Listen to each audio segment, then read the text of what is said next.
সম্মানিত ভিউয়ার্স, আশা করি ভালো আছেন। আপনারা দেখরা ইউটিউব চ্যানেল SR টিভি সৌজন্যে ফানির খবর।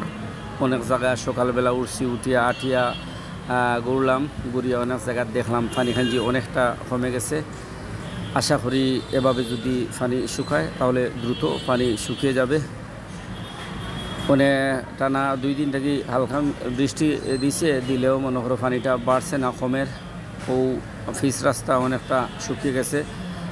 হালকা অটো রিক্সা চলাচল করে, মানুষও স্বাভাবিক চলাচলের জন্য ঘর থেকে বের হয়েছে। কর্মজীবী মানুষগুলা কর্মস্থলে ফিরে যাবে। আশ্রয়কেন্দ্রের মানুষগুলা বাড়ি থেকে পানিগুলা শুকাই গেলে বাড়ি থেকে আশ্রয়কেন্দ্রে থেকে বাড়ি ফিরে যাবে।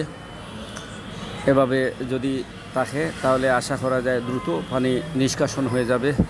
দোয়া করি দ্রুত যেন মানুষের জীবনযাত্রাটা স্বাভাবিক হয়ে আসে।